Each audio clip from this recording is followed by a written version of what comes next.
আসসালামু আলাইকুম। আজকে দেখি নিশ্চয়ই বুঝতে পারছেন কি কি বানাচ্ছি। এটা একটি আরাবিয়ান ডেজার্ট বাকলাভা। এর জন্য আমার লাগবে পেস্ট্রি শিট। এটা আপনারা যে কোনো সুপার স্টোরে বা গ্রোসারি শপে পেয়ে যাবেন, বা নিজেরাও বানিয়ে নিতে পারেন। আমি এখন এক এক করে এগুলিকে 10-15 মিনিটের মতো বাইরে রেখে দিয়েছি।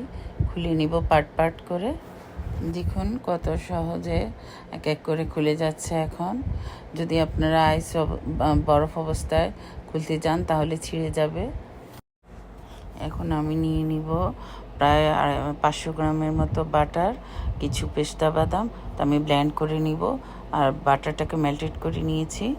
এখন আমি একটি ওভেন প্রুফ পাত্রে বাটারটাকে গ্রিস করে দিচ্ছি, আর এক এক করে পেস্ট্রি শিটগুলি বিছিয়ে দিচ্ছি। প্রথমে আমি 2 লেয়ার বিছিয়ে দেওয়ার পরে তার উপরে বাটার ব্রাশ করে দিচ্ছি। এরকমভাবে আমি প্রথমে 2 থেকে 3 লেয়ার দিয়ে তারপরে আমি গুঁড়ো করে রাখা বাদামগুলিকে ছিটিয়ে দেব।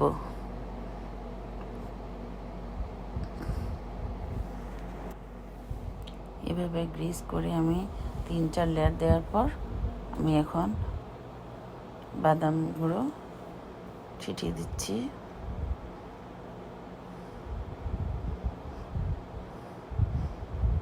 বাদাম গুঁড়ো ছিটিয়ে দেওয়ার পর আমি আবার লেয়ার দিয়ে পেস্ট্রি শিট দিয়ে লেয়ার করে দিয়ে আবার বাটার গ্রিস করে দিচ্ছি। এভাবে আবার 2-3 লেয়ার দিব, তারপর আবার বাদাম ছিটিয়ে দিব। এভাবে আমার যে কতটুকু পেস্ট্রি শিট ছিল আমি দিয়ে দিয়ে এরকম 2-3 লেয়ার করে দিয়ে আবার বাদাম গুঁড়ো ছিটিয়ে দিয়ে আমি পুরাটা বানিয়ে নিয়েছি।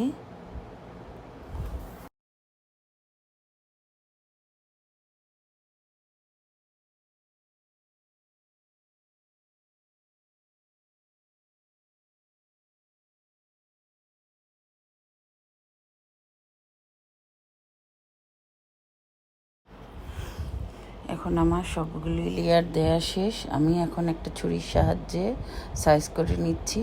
আপনারা আপনাদের পছন্দ মতো যে কোনো সাইজ করে নিতে পারবেন। খুব সাবধানে নিতে হবে, না হয় ছিঁড়ে যেতে পারে। কারণ একসাথে অনেকগুলি লেয়ার থাকলে ওটা অনেক একটু শক্ত হয়ে যায়, তখন কাটতে একটু সাবধানে কাটতে হবে, না হয় ছিঁড়ে যেতে পারে। যে কোনো সাইজ আপনারা আপনাদের পছন্দের মতো দিতে পারেন। Triangle shape, diamond shape, square shape, আমি আমার পছন্দ মতো শেপ করে নিচ্ছি। আমার শেপ করে নেওয়া শেষ। এখন আমি এর উপরে বাটার দিয়ে আবার একটু স্ক্রিচ করে নিচ্ছি। বাটার ব্রাশ করে দেওয়ার পর এখন আমি শিরা তৈরি করছি। শিরার জন্য আমার নিতে হবে 1 কাপ পানি এবং 1.5 কাপ চিনি। শিরাটা আমি একটু পাতলা করেই বানাবো, বেশি ঘন করব না। শিরাতে যেন চিনি দানাদার না হয়, তার জন্য আমি একটু লেবুর রস দিয়ে দিয়েছি এবং লেবুর স্লাইসটাও আমি শিরার মধ্যে ছেড়ে দিয়েছি। এখন আমি পাতলা করে একটা শিরা তৈরি করব। এটা কোনো 1 তার বা 2 তার হওয়ার দরকার নেই। ভালো করে চিনিগুলি গলে গেলে একটু আঠালো ভাব আসলেই আমি নামিয়ে নিব। এই ফাঁকে আমি আমার বাকলাভা ওভেনে বেক করতে দিয়ে দিয়েছি। আমি 2 ফোঁটা ভ্যানিলা এসেন্স ওই শিরার মধ্যে দিয়ে দিয়েছি। আপনারা ওভেনে বাকলাভাকে 180 ডিগ্রিতে 35 মিনিটের জন্য বেক করতে দিয়ে দিবেন।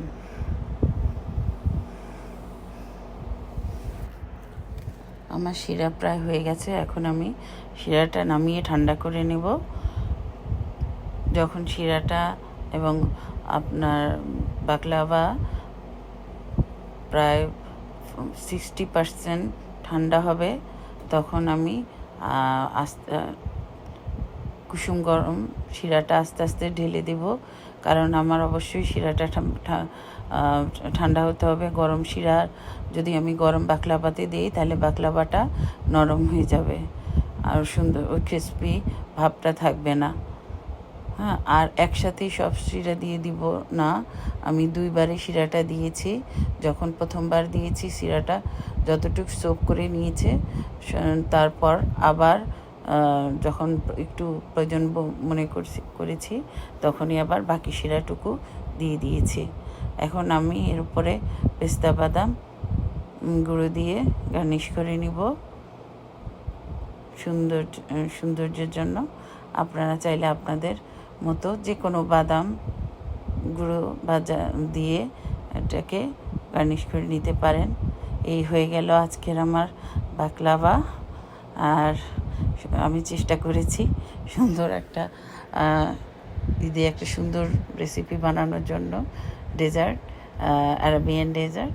যদি আপনাদের আমার এই ডেজার্টটা ভালো লেগে থাকে তাহলে অবশ্যই আমার চ্যানেলের পাশে থাকবেন, আমার পাশে থাকবেন, লাইক করবেন, কমেন্টস দিবেন এবং কেমন হয়েছে জানাবেন। আজকের মতো আল্লাহ হাফেজ।